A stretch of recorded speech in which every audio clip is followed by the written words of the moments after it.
Hello, everybody, and welcome to another episode of Live from the Blue Seats.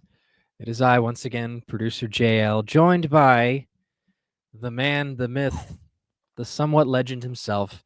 He likes to call himself the blog father, No, I but don't. that just implies that he's really old. Dave Shapiro with us. Dave, how the heck are you? I am feeling younger every time that you try to introduce me, and with more titles than Daenerys Targaryen. That's a Game of Thrones reference. Oh, really? Tell me more. I wasn't a big Game of Thrones guy, but I did understand that reference. So Oh, you got that reference? Thanks, I Captain America. I got that reference too, apparently. That's just what I'm going to start saying from now on whenever you make a reference. Is I get that reference. No, These but anyway. references aren't even old. Like, I'm not making 80s references to Ghostbusters or something. Well, now you're showing your age. Um, Listen, have you not seen... Hold on. Have you not seen Ghostbusters? Like the of Bill course, Murray? of course, I've seen Ghostbusters, Dave. Look who you're talking to. I Come can't on. see you. You're not in the same room. I can't look at you. Of course, I've seen Ghostbusters, Dave. I'm Come just on. making sure. There are a lot of people who listen to this and they question your taste in movies. Who? Everybody. Who's everybody? Everybody. Anyways, that's another conversation for another day. But I'm saying everybody. I'm like, anyways. Everybody. So outside of us bickering here, we're here to talk Which is about a far hockey more team. entertaining than the Rangers, by the way. I, Yeah, I, I don't think anybody listening is going to disagree with that. Us going back and forth with that is far more entertaining than whatever the hell the Rangers are putting on the ice, because they're a disaster. They're more of a disaster than they were in December. What the it's hell's wrong with them? it's becoming a tire fire, and I don't know why. So Becoming? essentially, it's already been a tire fire, but uh, it so the team has floundered over the last couple of weeks and somehow still managed to still be in a playoff spot, which is miraculous in its own right. Just goes to show you how good that stretch of end of December into January into early February was. Does it... um hold on. Does it say how good that stretch was, or does it say how bad the East is? could be a mix of both, but I mean, either way, they're still in it, which is why I still have some hope remaining. We record this on opening day for Major League Baseball, and that's kind of been occupying probably most of our minds Nobody today. cares about baseball. Nobody asked you, David. Okay, nobody asked you. I didn't ask you specifically, so butt out. Okay, but Very aggressive over there. well, the Mets lost today, so I'm hearing it from all these Yankee fans. Oh, is that why my friend said that the Mets season is over because they lost? Well, because Juan Soto struck out in the ninth inning. That was the thing. But it's 1 out of 162, so it is what it is. But anyways, so the Rangers are floundering a little bit, and so we're just trying to sort of figure out what exactly is really going on. Now Matt Rempe is hurt, and an interesting development came out today, which kind of, I guess you can probably tie it all together. I woke up this morning. Actually, I didn't even look at my phone. I had WFAN on, because I listen to it when I sleep, and I heard that the Flyers essentially moved on from John Tortorella. Either they moved on or he resigned, stepped down, they fired him, but John Tortorella is out as the Flyers head coach. So I guess just to relate it to the Rangers, would John Tortorella be a good fit either for this team, and should they do it? I mean, that's if they even attempt to fire Peter Laviolette, which I still don't think so. But in the realm that they end up doing so, what are your thoughts, Mr. David? So if everybody wants Mike Sullivan, then there's no difference between him and John Tortorella. They're the same coach, literally the same coach. The only difference is Torts would bring a lot of added entertainment because of his feud with a very specific beat reporter. And Do you want to say his name or no? everybody knows who he is, so we're just going to leave it at that. Okay, fair enough. For entertainment, like I have nothing against any of the beat reporters, actually. Like I don't like. It's a tough job. It's not something I would want to do. That's a lot of travel. That's a lot of deadlines. It's a lot of late nights, a lot of early mornings. It's a tough job. I would never want to do it. But that's entertainment. That's far more entertaining again than whatever product it is that the Rangers are putting on the ice right now. But from a hockey standpoint, they're the same. Him and Sully are the same coach. They run the same systems. They have the same type of locker room demeanor. They both care deeply about their players. I think Torch is a little older. I think he's like mid 60s at this point. Dude's got grandkids. Like, if he wants to coach, I would run through a brick wall for John Tortorella. I mean, you want Sully and you get Torch, it's a 1A, 1B thing to me. Right. Well, I guess to that extent, you're right. They are essentially the same guy. And look, I know people online don't seem to really be keen on it, but I mean, I would not be against them if we actually went back to Tortorella. Because if you really want to focus on what a lot of the problem that this club has, there's really no big outspoken leader in the locker room right now. I mean, you could say maybe JT Miller, maybe you could say Vincent Trocheck, but and this isn't really much of an indictment on Laviolette. I mean, he's inheriting something that already was rotting at the core, and it was just kind of a bit delayed due to the fact that players bought in last season. I do not understand. Again, my frustration with the team generally is just the inconsistency. You play gangbusters against the Oilers that one Sunday, look absolutely fantastic, and then drop a bunch of duds against the Flames and the Maple Leafs, only to then have a little bit of a spurt that following Saturday on Sam Rosen Day. I mean, it's just that was not a spurt. That was a crappy game that the Rangers just got lucky because what's-his-face is a terrible goalie, Lankinen. Well, even so, there were still spurts in the game. 4 goals on like 8 shots. That is not something that is consistent. That was a god-awful effort again on Sam Rosen night. Well, that's kind of my point, honestly. It's that they were able to find a way to lock down that win. And then who did they play after? They played the most recent one against LA. That nobody's watching because this team is brutal and it's a 10:30 start. Well, I watched it. Tyler, Hope, Nick, we all watched it. So, lunatics, all 4 of you. Well, I'll be watching tonight because obviously this is going to release Friday night, Friday afternoon, or Friday morning. I thought it was. Hold on, it's a Friday, Saturday, or a Thursday, Friday? Oh, I'm sorry. Yo, don't do that to me. No, that was unintentional. I'm getting my days wrong. We're recording this on a Wednesday. Is this Wednesday? No, this is Thursday. Today's Thursday. Okay, so it's a Friday, Saturday. Don't do that to me because I was like, wait a second. Saturday. I thought because I don't have a game thread up, I don't have anything up. No, it's just I'm mixing my days up. My apologies. But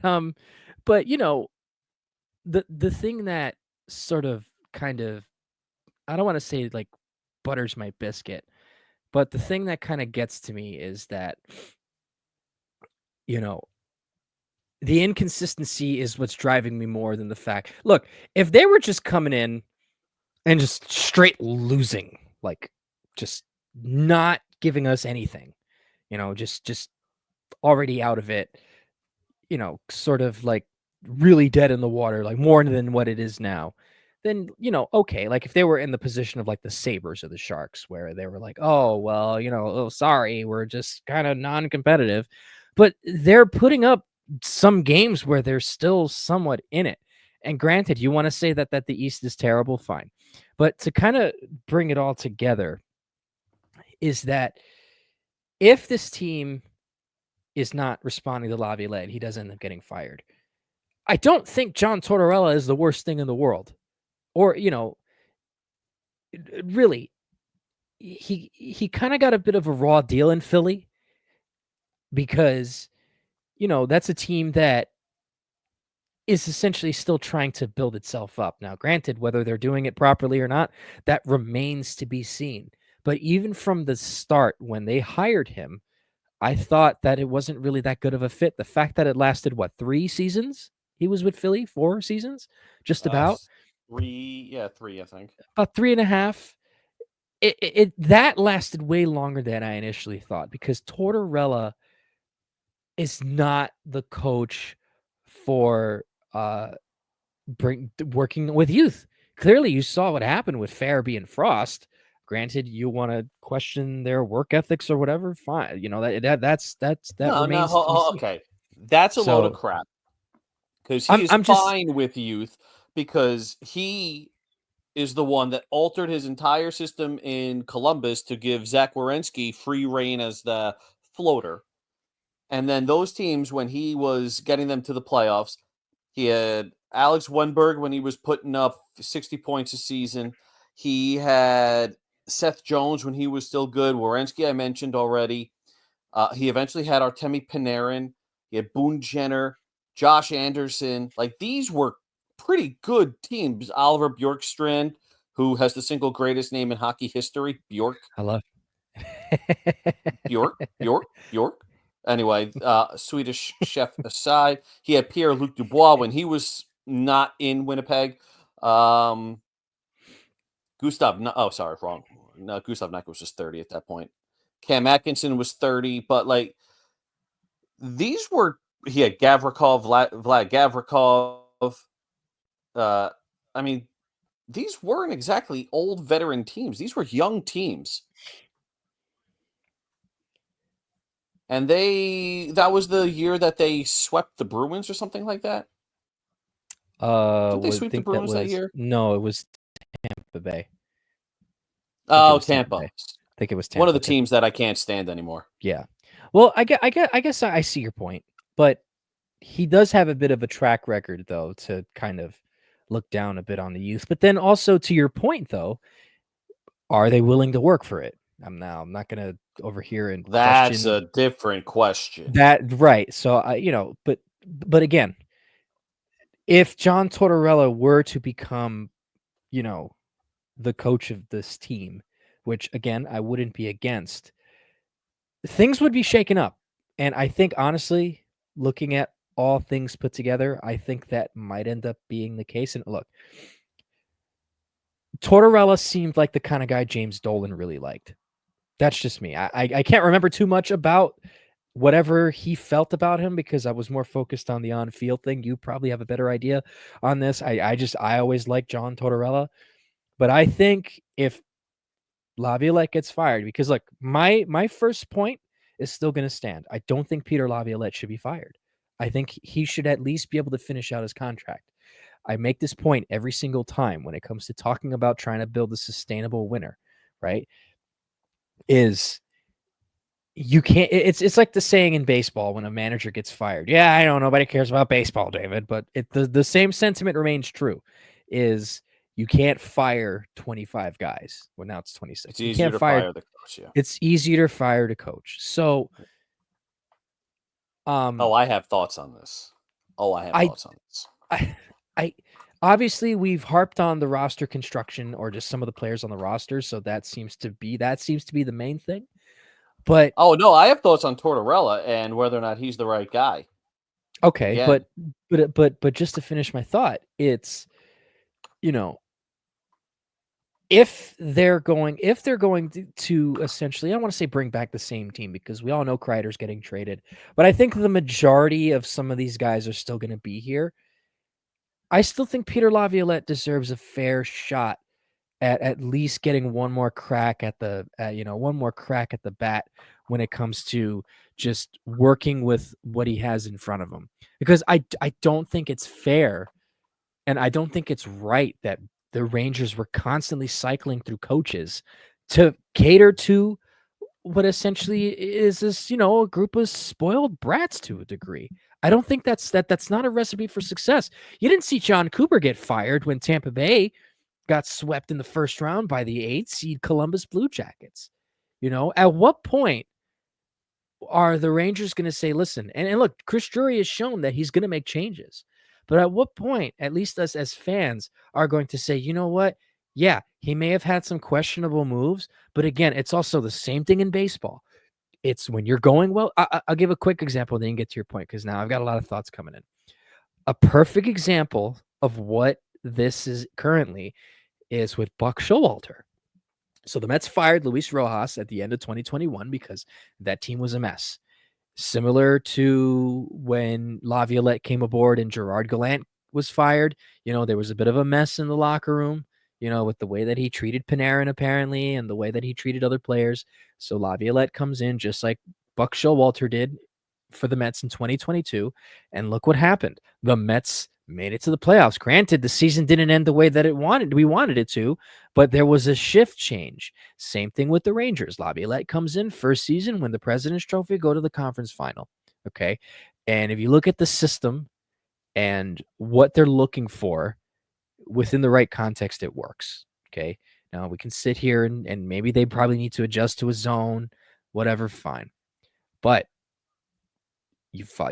Bucks 2023 completely checked out, was not totally in it. And that's one of the reasons why, the Mets weren't great that year. There was a lot of interference with management.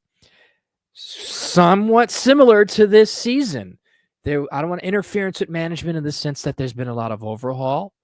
Laviolette is trying to sort of tinker.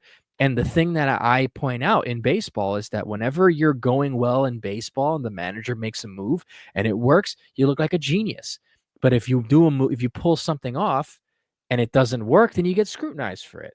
That's essentially what's happening this year. Laviolette's trying to find some consistency with what he's been given. He's not perfect. I know that. I can name a few things that I could probably question and wonder why he's not doing this and that or whatever, but every coach in the NHL is going to do that. Even Mike Sullivan, John Tortorella, and even the best in John Cooper make questionable decisions. It just so happens that some work out more often than not. So I don't think Laviolette should be fired, but if he did, John Tortorella or Mike Sullivan wouldn't be a bad idea, but firing your coach after 2 seasons, after having a rocky, bumpy season, it's not really conducive to long-term success. And I'll end with this. The only reason why firing Buck Showalter was good for the Mets was because there's a new regime change that came in. David Stearns came over and took over the team from Billy Epler. So that's the only reason why they fired him. But Chris Drury's not going anywhere, not to my knowledge. Not to, he's going to be here next year. He's not going anywhere. So it is 7-1 Buffalo over Pittsburgh, by the way. Yes, I saw that. Very well done by the Sabres, by the way. So, but yeah. So just to finish that, Drury's going to be here. So why not let Laviolette get one more crack at the bat? So Laviolette only has 1 year left on his contract. I am less adamant than you about firing Laviolette. I don't care. Like, do I think he deserves to be fired? No. This is not on him. He is not without blame. He has made some pretty questionable calls, and notably killing the momentum with forcing Ryan Lindgren back in the lineup and taking a very well Zach Jones, who was playing very well at that point.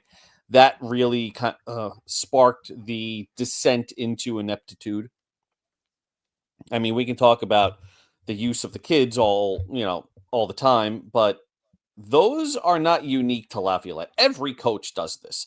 They always default to over-reliable, and over-reliable is not always reliable, especially in the NHL. So I'm not losing sleep if he's gone, but I don't think he is the guy that should be taking the fall for this. Nor do I think this core, even if it's dismantled, deserves a fourth coach. And I don't think Drury deserves a third coach. So, granted, we're only talking about a 1 year difference because Laviolette is not coming back after his third year. So is there really a point in us having this whole discussion when we're talking about one more season? So that's one of those things where I don't really care. Like, the coach has nothing to do with what's going on right now. This is on the players. And Kreider's gone. I'm pretty sure Zibanejad is going to be traded. And I know that sounds weird because he's got the terrible contract and the no move clause. I've heard rumblings he's open to it. Whether or not that's true, I don't know. But it's been put out there, at least privately, that he wouldn't say no to the right trade. And with Kreider gone, I'm pretty sure he would be open to it anyway. Moving those two out, I'm sure there's going to be a move on the blue line. Drury wants to build a north-south team. Laviolette is a north-south coach. Again, this has nothing to do with Laviolette. It's the same. The only difference between Laviolette and Tortorella is the defensive zone system, which does need to change. That's my one gripe with Laviolette is that system, the man-zone hybrid, which I don't know if I've ever gone into full detail on this. Essentially, the defense plays man. They're supposed to release around tops of the circles. Laviolette gives them a little bit more freedom to chase, but the defense can't move the puck well. They have to be able to make split decisions with the puck. They have to be very good skaters, great edge work, great reads, and there's like two guys on this roster that can do it and do it consistently. So if Laviolette just went to a standard zone, or I'll even take a strong side overload, then I'm fine. But if we're talking about a need to simplify things, then there is a legitimate reason to let Laviolette go, especially if he says he's not going to change his system to tailor to his players. That's a legitimate reason. That said, Tortorella and his Flyers are 7th in the league per natural stat trick in expected goals for percentage. 7th.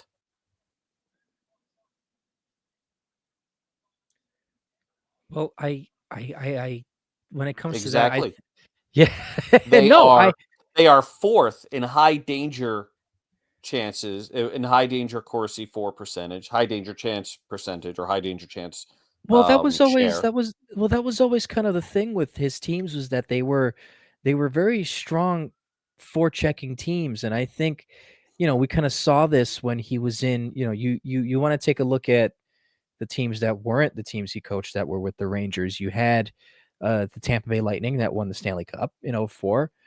And then you even look at some of his Columbus Blue Jackets teams where, he admittedly had a lot more front end skill than he did with the Rangers. Because if you look at his teams with the Rangers, I think his best player was what? Rick Nash? Yeah.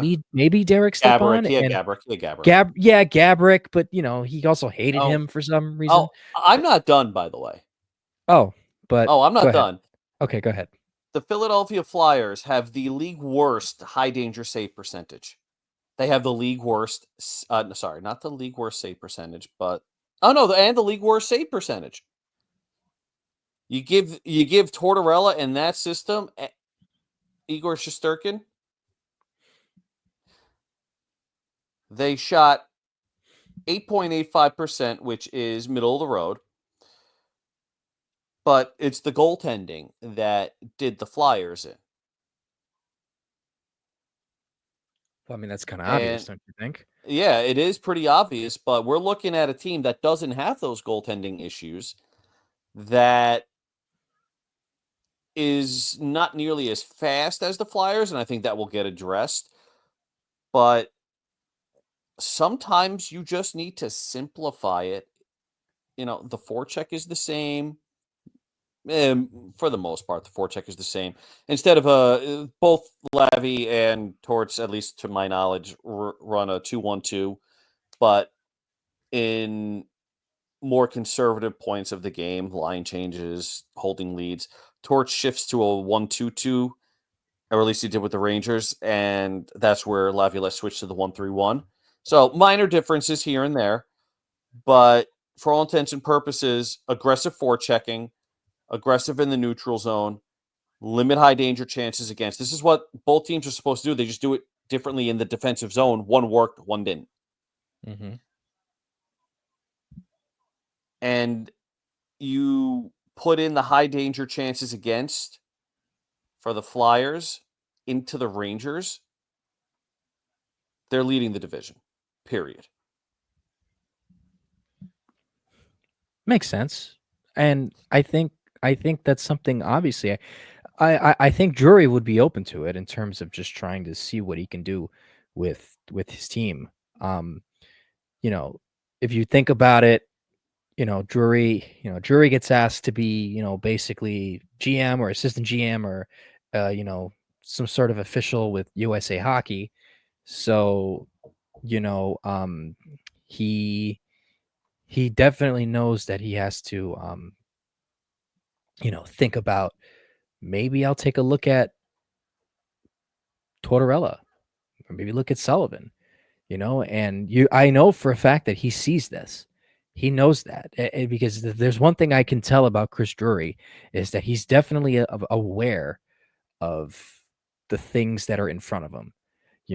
He's not Yes. he's not blind to things. Like, I don't want to say that they were blind to it per se, but they were a little bit more lenient, Gordon and Davidson.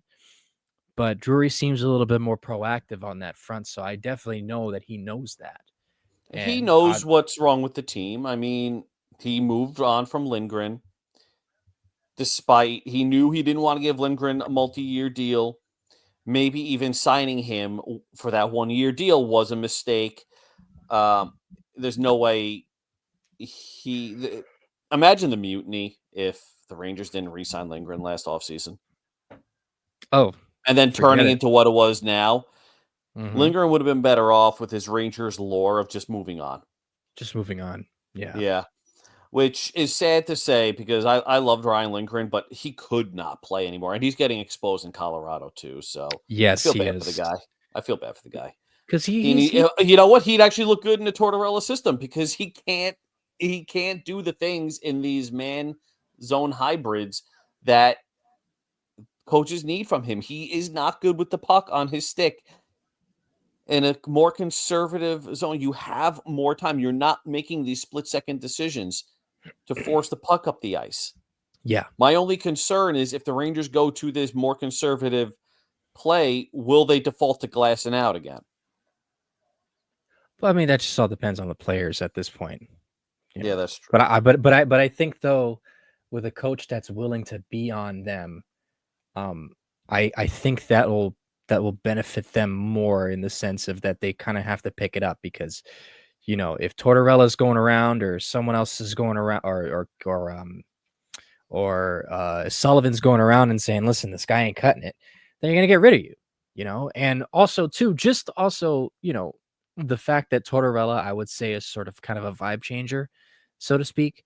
Players, even though they may hate him, look, I know Ryan Callahan didn't look too fondly on Tortorella towards the end of his tenure because I think he was pretty much the leader of the pack and trying to get rid of him, from what I can recall. Maybe I'm wrong about that, but almost probably you'd probably talk to him right now after his playing career, and he'd probably have nice things to say about the guy because, one of the things that, and this is not anything against, Laviolette, because, we've read that the room clearly likes Laviolette, so he doesn't seem like this to be the big issue here. That pisses me off so much, by the way, that the room likes him and they're still sitting there cowering with thumbs up their asses Yeah, because just play for the because of the guy. GM. Like, give me a break. I'm Yeah. trying not to curse here. I'm trying to keep this PG.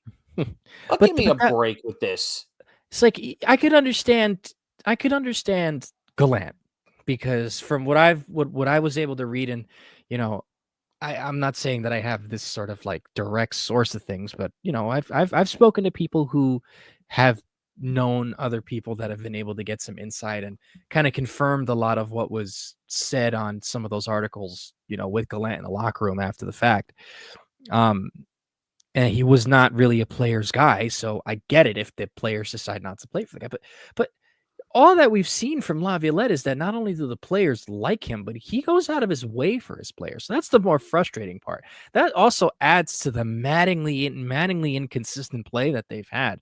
So, but Tortorella would be the kind of guy that, yeah, he may not be the same sort of like, I'm going to, see how you're doing kind of guy, but he does care for his players though. And he will not only fight for his players, but he will also, give them a little shot in the butt when they need to. And if you don't like it, you can leave, and again, for anyone that's listening, I'm not saying that they should hire him right now because he's available, but if they somehow manage to move on from Laviolette, which I don't think they will and they shouldn't, but if they somehow manage to do that, it wouldn't be the worst thing in the world, because do you want to know the worst thing in the world would have been to hire John Hines? That would have been the worst thing in the world. But anyways, so I guess that kind of puts a pin on that, because we can sit here and kind of bloviate about Tortorella, because I know a lot of us have, pretty fond memories about him. But let's jump into some questions. We got some replies out from Blue Sky and Twitter. I'm going to start with Twitter because this one doesn't have as much. So this comes from Kevin at Spozo211, and this is more of a comment. Hey, Kevin. And it says Stephen McDonald Extra Effort Award should be Carrick. Fans will vote for Rempe. I don't know. That's honestly Sam a good Rosen. question. I think it should be Sam Rosen, honestly. I think that would be a pretty good idea. On Blue Sky, I put it out there that the fans should get it for putting up with this train wreck of a team. And somebody replied, Sam Rosen should get it for putting up with this train wreck of a team. And I agree. Sam Rosen should get it. I really hope he does. I don't even know if he was. I never vote on this, so I don't know if he was even available to vote for. Is it a write-in thing? Or is it just like a little checkbox that you go through? I did I've it never once. voted for this. I did it once. I can't remember what it was like. I might have to, because the voting is still open, so I might have to check that out. But I can't remember the last time I voted on that. But that was from Kevin. So now turning to Blue Sky. So this one is from Jess at jessicalyn312.bsky.social. And she writes, if you could have your choice on the next New York Rangers coach, who would it be? And in reality, who do you think it will be? And then she says, I'm going to be nice and not answer the Dave question. Thanks, Jess. I appreciate it. Jess is a friend in real life, so that's some good, mild-mannered ribbing. And you know what? Well played. Yeah. So I think we kind of touched on that question. I don't think we answered the actual question of okay. Well, let's who do answer we the question. want and what do we think will actually happen. Okay, so you first. I think Laviolette will stay as the head coach. I don't think this is on him. I think Drury's aware this isn't on him. I think my preference would be somebody who plays a simpler system in the defensive zone. So Tortorella or Sullivan, either one. Obviously, like the pipe dream would be somebody like Cooper or Bednar or somebody like that, but that's not happening. So Sullivan, if he's available, Tortorella, if he wants to coach. And remember, we don't even know if Tortorella wants to come back to the Rangers. Dude's got grandkids, so whatever. I think it's still going to be Laviolette. For me, I also think it's going to be Laviolette. Like I said, I don't think they fire him. But if they were to make a change in that department and Mike Sullivan's available, that was always my first choice. And if you ever want to just go back and listen to the tape, I said that, Sullivan was my first choice. And then when he was unavailable, then it became to the point where it would become Peter Laviolette. And obviously the Rangers did that. So I don't think that they should move on. He should run out his contract. But if they're going to keep the same group of people, I was saying this in the chat because I don't really think it's going to be Tortorella or Sullivan. Why not Dan Muse? Dan Muse, he's very tactical, and I think, the Rangers already lost out on Chris Knobloch with Edmonton, because I think, honestly, if it weren't for the fact that Peter Laviolette was available, I really think Knobloch would have been the guy, because a lot of the players respect him. They respected him way more than they did David Quinn when he took over for the team when Quinn ended up getting COVID. So I think that with Muse being in the ranks, he's sort of a similar type of coach. Very, very strategy based, just from what I've been able to see in the videos of him talking hockey. It's like a hockey strategy porn thing, if you're into that kind of thing. But it's like he's very knowledgeable and smart when it comes to just putting things together. So I think that would be similar to what the Devils had in sort of, Andrew Brunette, where I think he may not be this total, old school rah-rah guy, but the guy knows what he's talking about. So I think Dan Muse would be it. But Counter it question. Counter sure. question. Because we're not entirely sure who runs the power play, who runs the penalty kill. Everybody seems to default to Muse running the penalty kill and Pekka running the power play, but Muse ran the special teams both, as did Pekka in their previous gigs. So who's doing what? And will it change your opinion if Pekka is the one running the penalty kill and Muse the one running the power play? Not necessarily, because that all depends on execution at the end of the day. You could make the same argument with just the coach in general. The system is sound. It's just the players are not executing. The power Okay, plays fair. it's the same team from this season to last season. With, if you really want to think about it, they are on paper are technically slightly better. So if they were able to execute with less on the power play last season and have a pretty decent penalty kill, then it's the same system. Nothing's changed. So I think that's just more of an execution thing. So it wouldn't necessarily really matter in terms of who does what. They just have to execute. It's like you can have a Lamborghini, but if you don't have the keys to the car, it's just a car sitting in your driveway. You're not going to know what it feels like until you actually take the keys and drive it. I like to use that comparison a lot, but I come to find out that sometimes that makes absolutely no sense in other instances too. But anyways, I was letting you run with it. I know you were, because I think you somewhat like me. So Eh. anyways, Don't get carried away here. sorry. I'm like a Canadian. I apologize too much. Anyways, this Next question. Next question. This comes from, I can't tell whether this is Chris or Nick, but this comes from our friends at 30 on Broadway, talking blue shirts at 30onbroadway.bsky.social.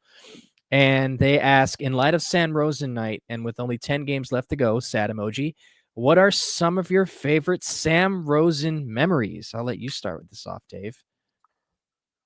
I mean, I could go funny and go, excuse me, but honestly, there's only one memory that matters to me, and that's the 1994 call. It's just, this is when the regional guys or the local guys still did the broadcasts for the Stanley Cup final.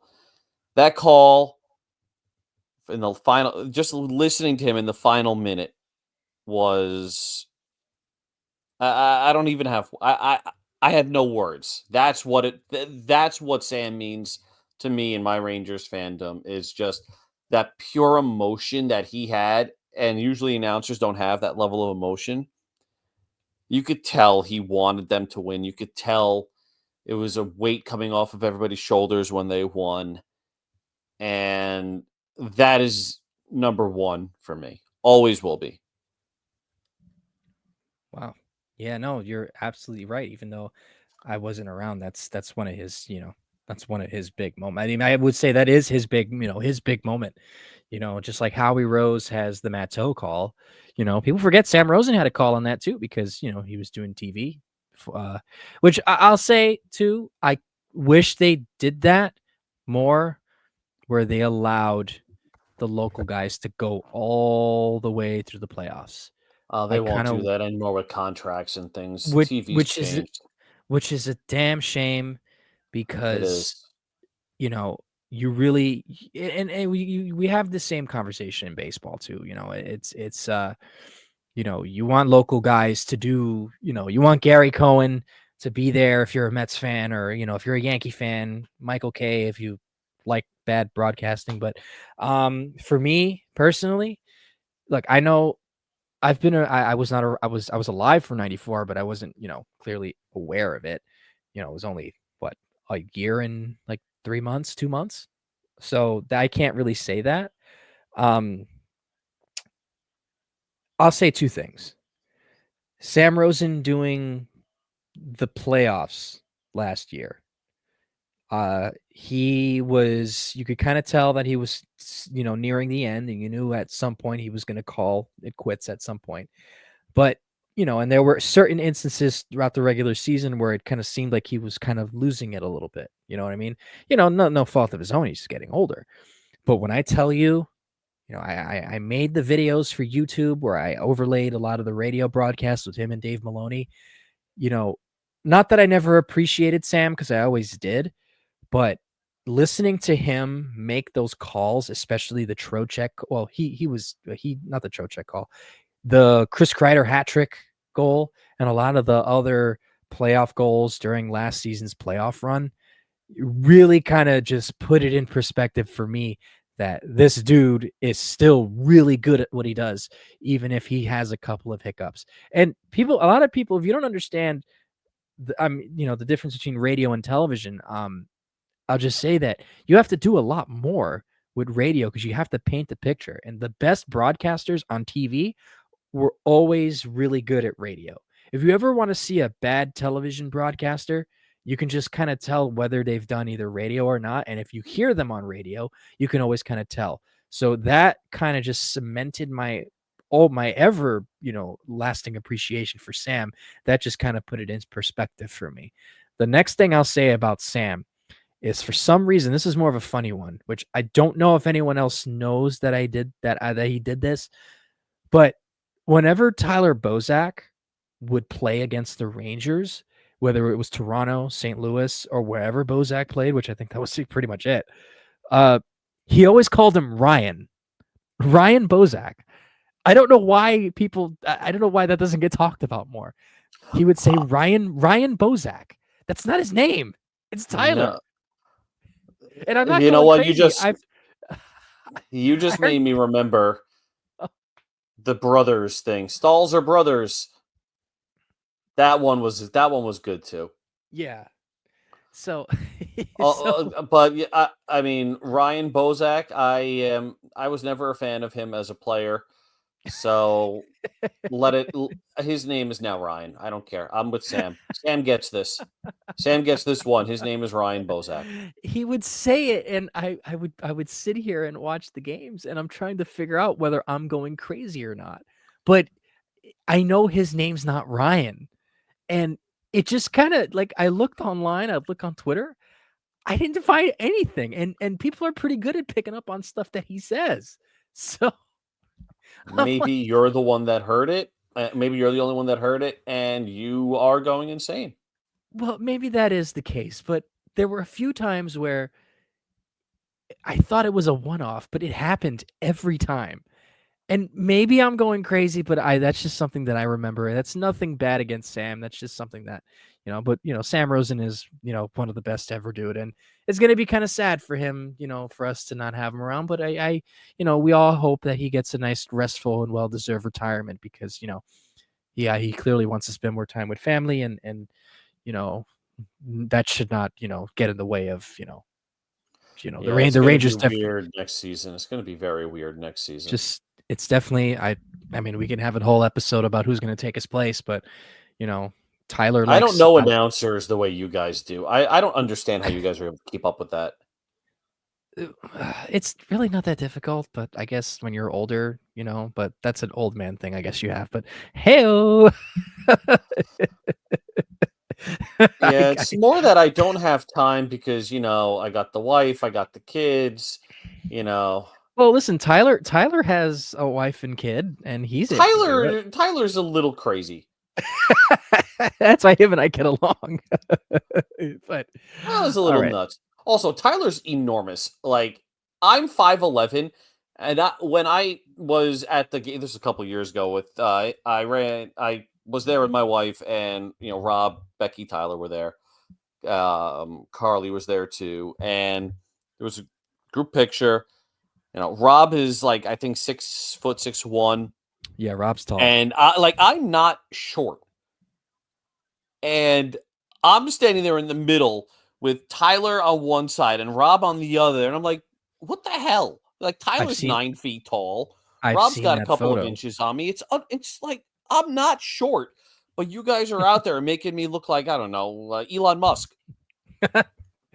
Well, I have no idea how tall he is. I'm actually going to Google well, this now to see if this actually makes sense. well, if I ended up Oh having no, to be he's around, 6'2". Never mind. He's 6'2".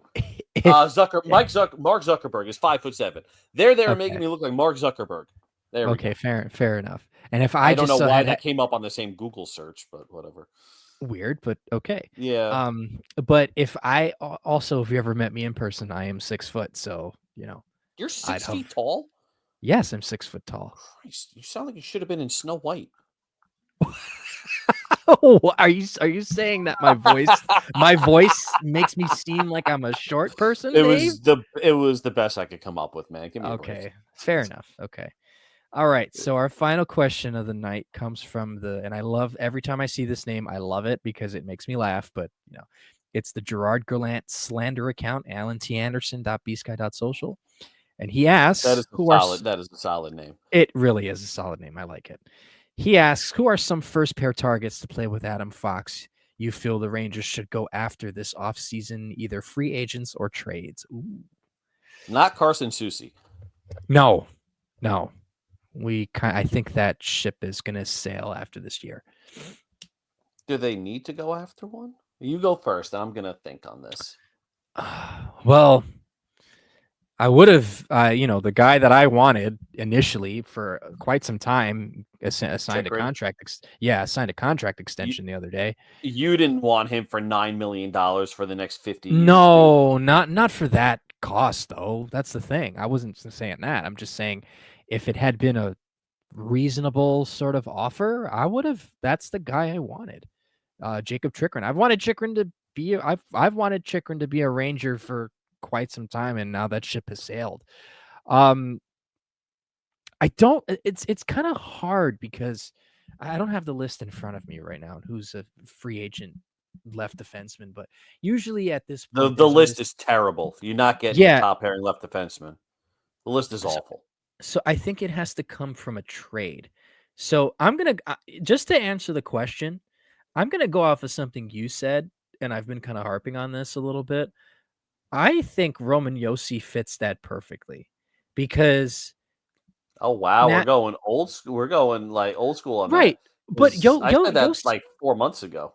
Right, but I even though you probably said it in passing, which you did, it's really if you really think about it, all things considered, even though he's a bit older, it's not a bad idea because he's still a solid defenseman. Whatever money you have to do to make it work, I can't think of his contract. He's making $9 million a year. Okay, so that's a team that would have to take probably Kreider. They need center. Do they need centers? No, I don't think so. He's not a center. They got Ryan O'Reilly. They got Colton Sissons. Fedor, Svechkov, and Michael Mc. They actually could use a center. I wonder if Zibanejad would waive to go there, but I can't imagine him doing that because that is a longer flight to Sweden. Well, either way, Kreider or Zibanejad go that way. You retain, they retain some of that money and you get him here. I don't know how long his contract is, whatever he has remaining. He's got 3 years, $9 million left after this. Okay, so you retain some of that salary, and Rangers get him on a very reasonable deal. You got cap coming out. Obviously, with the cap going up next season, that hit in question wouldn't be the worst. And you have yourself a guy who can pretty much play, top pair D minutes with your best defenseman for the next 3 seasons, which is essentially your competitive window. This would also allow you to pretty much play the kids and also open up an opportunity for, a Gabriel Perreault to not be held back by anybody. Because if Kreider's gone, then, Lafreniere takes a spot, Othman takes a spot, Berard gets a spot, Perreault will be able to take a spot because, they're going to shed some other players in the meantime. So I think Roman Yossi's it, Dave. I think you were onto something. Now, I know you probably just said it just to say it, but I think it's really not that bad of idea, all things considered. So if we're going big splash, yeah. I think the answer, and I'm going to get destroyed for this, absolutely destroyed for this. I think the answer is Keandre Miller. Don't see why you'd get destroyed by that, but I mean, okay. So, and I think you backfill and try to pry Olin Zellweger out of Anaheim.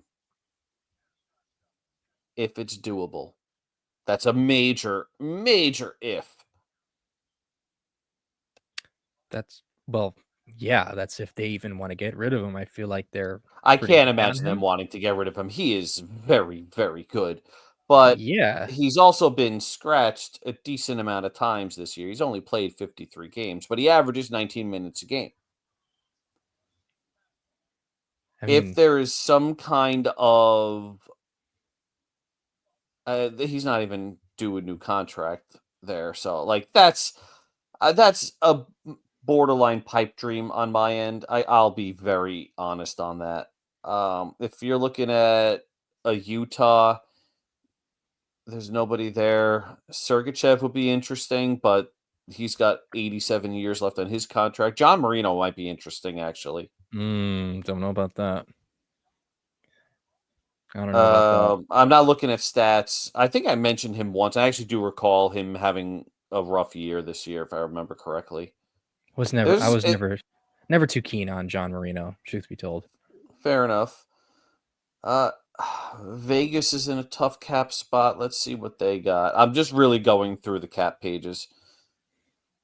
I can't, no, they just re-signed Shea Theodore. No, this is tough. That would have been good if they hadn't locked him up. Yeah, that would have been nice, but I don't know. I think the answer is internal. I think Keandre Miller will be fine with a less complex system. He is so talented, and he's just good for that one brain fart per game that winds up in the back of his net. I don't think anybody can deny the skill. I think it's just he makes that one stupid mistake, and that's what everybody thinks about. Mm-hmm. And I think all of us tend to know that, with the exception of a few people that we know. But I think the frustration just with Miller is just that, I asked a question in the group chat, to some of the guys who are more in tune with the game. I was curious as to what their thoughts were on the difference between Keandre Miller and Braden Schneider, because I think Schneider has a bit more he has more turnovers or more giveaways. I forget which stat it was, than Miller. But the thing is, with Miller, it seems to be more prominent for some reason. And they obviously noted that Schneider plays a very laid back sort of game, and it doesn't really come out as much. Whether with Miller, it just kind of seems like his mistakes come to the forefront because of how egregious they are. Like just like the one or two that he makes. Egregious in timing too. Timing right. matters. And that, he's kind of, he's a little bit more of like the offensive guy. So you're prone to see it more, which I guess that makes sense. And And those I guess turnovers sure are offensive. That is your nightly dad joke, folks. It's funny because I've actually never met Dave in person, and I've never given him the opportunity to actually do the rim shot with me actually doing the rim shot with my fingers. But so That was phrased wildly poorly.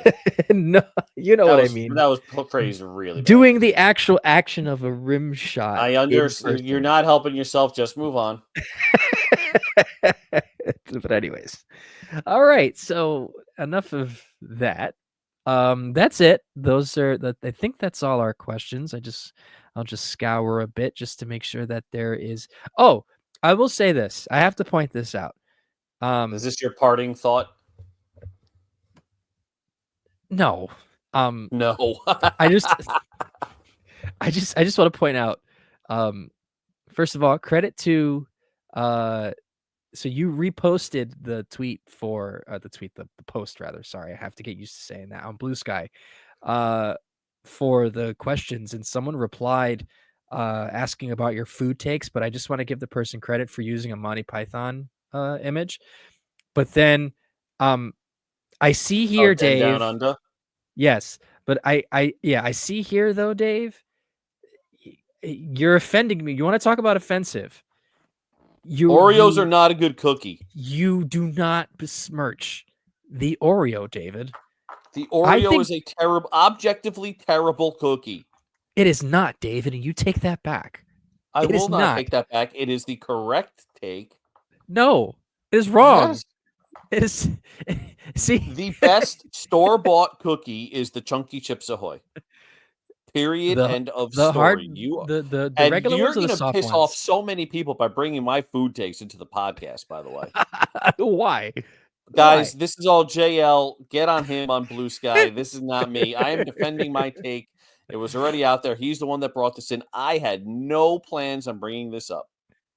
But while I'm here, oh boy, what have I done? Do you really want to go down this rabbit hole? Well, we might as well. The door's open. I blew the door wide open, so might as well. Objectively terrible candies in rank order of worst to least worst. I'll only give you 3. The Chunky Bar is the worst. Okay, that's not... I get that. 3 Musketeers is next. Yeah, okay. And the Milky Way is right after that. Is that the least worst? That is the least worst. Those are the 3 that I would rather light on fire than eat. That's not terrible. I don't disagree with that. I think there are better chocolate bars out there. All right, fair enough. The Oreo is still terrible. No, okay. Well, we should just cancel you. Also, for that. You know what else is terrible? Swedish Fish. Whoa, Dave. Okay. I think you need to calm down here a bit and put down whatever liquor you're drinking right now, because clearly you must be on something. Swedish Fish are the 2024-2025 Alexis Lafreniere. Oh my gosh. Okay. Everybody thinks they're going to be great. Everybody loves it, and then all of a sudden shows you their true colors, and then you realize that they're not good. Do not insult the Swedish Fish like that. How dare you, David? How dare you? If it helps, I mean, the Chunky Bar is basically Yuso Parsonen. Well, but that's not fair to Parson. Right. We don't have that much of a read on Parson yet. We barely know Parson. That's not fair. That's not fair. That's not fair. Dave, come on. Although I think I'm going to have to do a post about on the site about comparing each player to a candy bar, because Igor Shesterkin is obviously the best, and he is most likely a Snickers or that a Twix. I can agree with. Snickers more than Twix. Artemi Panarin would be the next one under there. Adam Fox would be a Reese's Peanut Butter Cup. Those are the top 3. What would Panarin be? I said one of the other Snickers or Twix. Oh, so he'd be a Twix bar. Yeah, one of the 2. And then JT Miller would probably be your Almond Joy. Are you just going to completely ignore Crunch Bars? That's number 4 on the terrible candy list. Okay. I'm going to take you out back and shoot you like they did Lassie. They didn't shoot Lassie. They shot No, Old Yeller. They shot Old Yeller. I know. I wanted to see you react to Okay, that just 'cause. we are done. You're done. You lost it. You lost it with the bad movie, right? Nobody shot. You are I ruining know. No. so many kids' childhoods right now by saying they shot Lassie. No, no, I know that. I wanted you to point it out because I'm trying to troll you a little bit, Dave. I know You know they who shot Old Lassie? Gerard Gallant. Yeller. That's why we have the Gerard Gallant slander account on Blue Sky. Coming full circle. Anyways, all right. I think we'd have to do a whole podcast on either our tech takes or our food takes, but I guess that could be a summer thing. I don't know. But anyways, any last words, Dave? Any last words? The first off, that sounded like a threat.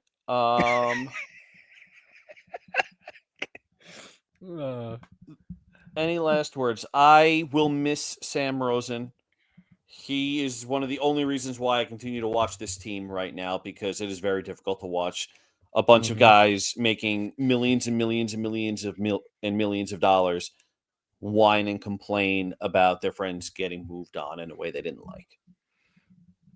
Thank you, Sam, for 41 years of amazing 41, however many years it is, of just amazing. It's 40, right? 40 years, yeah. Yeah. So thank you, Sam, for 40 years. Where you're impossible to replace. You will be missed. I concur. Sam's the man, and it'll suck that we won't have him next year. But anyways, outside of the terrible food takes, thank you very much for listening to this podcast, folks. And we'll be back at you next week with hopefully better results on the ice. But this has been live from the Blue Seats. And just remember, Dave's food takes kind of suck. We'll see you next week. Have a good one. Let's go Rangers.